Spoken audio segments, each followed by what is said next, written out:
Welcome to the Art Lady channel. Today's lesson is these beautiful cherry blossoms, Japanese cherry blossoms.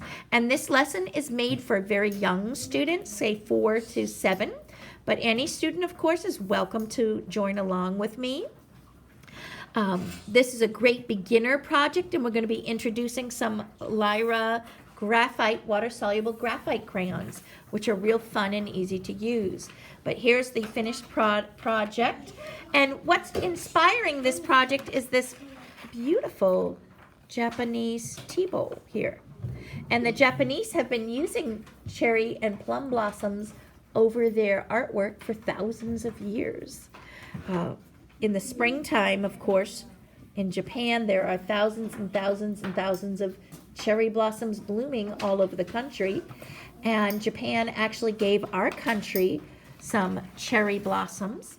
And if you go to Washington, D.C. in the springtime, you will see beautiful cherry blossoms throughout the city. But this is what's inspiring our art project, and I hope you enjoy. Be sure to subscribe if you enjoy the videos, and stay tuned, and you're going to see step-by-step demonstration.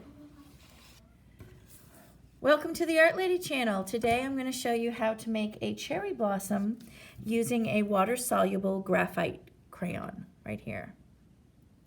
If you don't have one of these, you can use just regular pencil. This is very similar to a pencil lead, but it just dissolves in water. That's why we have our paintbrush here. It gives beautiful shading. If you don't have them, you can purchase them online. They're just a few dollars each, but they're really great and they go a long way. You can see it's a pretty large size stick here, and it feels it's very heavy. It feels like just the lead of a pencil, and that's basically what it is. But it is water soluble, so it gives some beautiful results, and my students really enjoy using them. But if you don't have one of these, go ahead and you can draw this with anything. Markers even would look great. A dark marker, because then if it's water soluble, the marker, you can still add water to it and create that kind of watery effect. But I'm going to go ahead and start you off.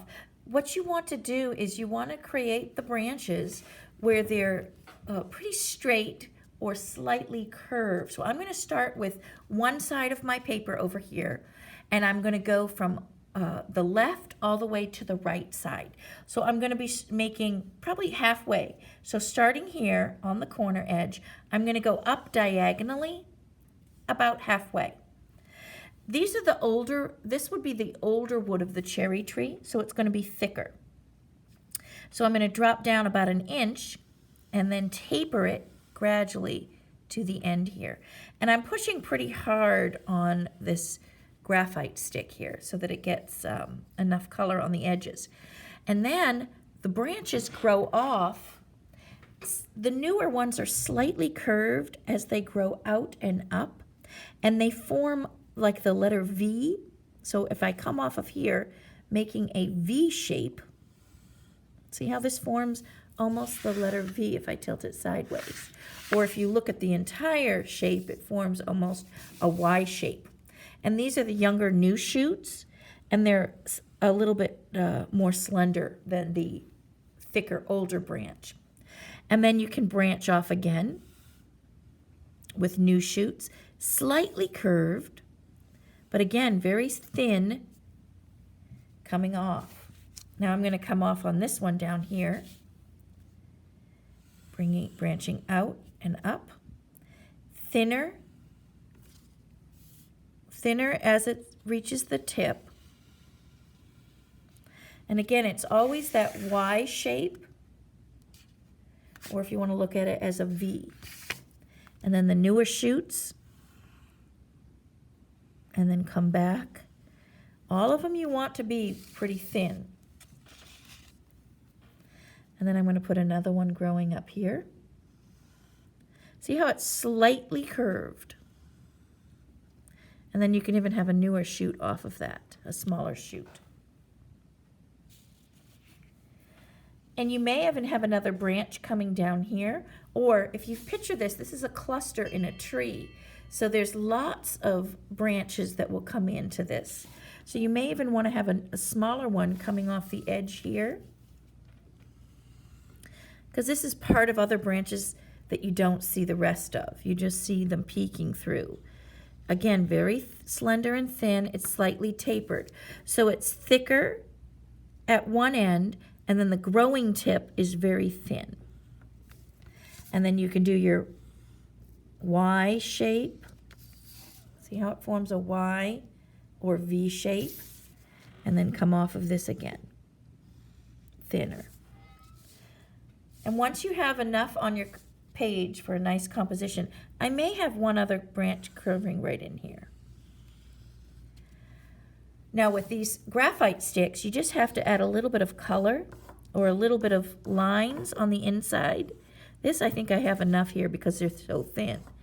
But you don't need much to fill in because this becomes paint, and I'm going to show you that right now.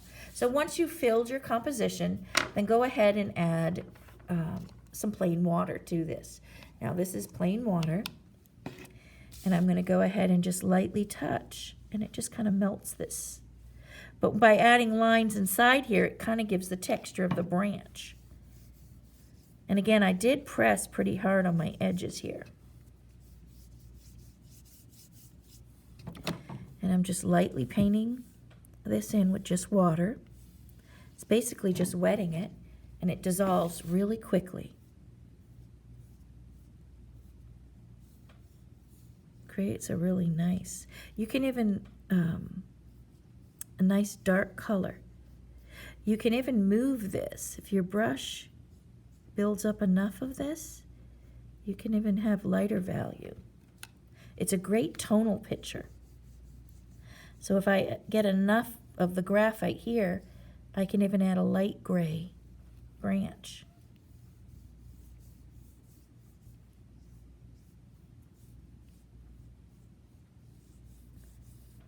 I'm just wetting. Now the next step after we finish this, see, I can make it even longer. The next step after I finish this is to go ahead and do our cherry blossoms. Now there's a variety of ways you can add your cherry blossoms to this, and I'll show you a few of them. Whatever you have on hand, or however you feel as an artist, what you want to use is fine. But I'm going to show you what I have for my kids in my classroom. We have some stamps, so obviously you can stamp, and this is just like a circular stamp here, even with fun texture. Here's one that's a floral, and these I pick up at craft stores for probably 50 cents, $1. And here's one that has more of a florally pattern.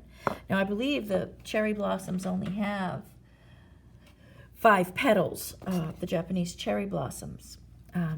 But you know, obviously these stamps have more, but it's just a symbol of a cherry blossom. Or you can go ahead and hand paint them in. Let me show you how to hand paint them. I'm just going to take my paint here, and I'm just going to do some pressing on the ends. Press 1, 2, 3, 4, 5. And simply pressing them in looks really lovely as well. And now when the cherry blossoms bloom, they bloom with no leaves on the branch. So it looks quite amazing. A lot of trees in the spring do that. So you want to fill them. Now, you don't necessarily have to have it touch the branch. They can be in the air, because these branches, there's actually tiny ones that attach, but they're so small that we don't even see them. So you can fill them in. If you want to make some buds, just little dots. This just shows this hasn't bloomed yet. And the Japanese, when they do their cherry blossom paintings and pictures, they do various stages of the blossoms as well. So on the tips, you might have a lot of little buds coming here. And then you may have some in full bloom, or even partial view, like side view. Like, oops, you didn't see that. So the side view one, you just need, say, 3 petals, because you don't see all of the petals. They're behind the branch. And then how I did the buds, I just did a dot in the air and a few dots on the end like that. So however you do it, now I'm going to show you the look of a stamp. However you do it, you want to be consistent with the whole picture and have it all the same type of blossom. You don't want to have a variety, but I do want to show you some different ways of stamping and what they look like. This is that round circular stamp I have, just as a symbol for flower. You can even add, if you have stamps, you can even add detail with hand painting as well. Here's some other stamps and how they look. Now, to do the stamps, you can paint on. What I do is I take my tray, I have my little paint here, and I spread it very, very thin here. And then I just dip the paint right in it. And I dab it several times and then press. Dabbing several times. And that's a simple, fast way of making blossoms on your cherry tree. Let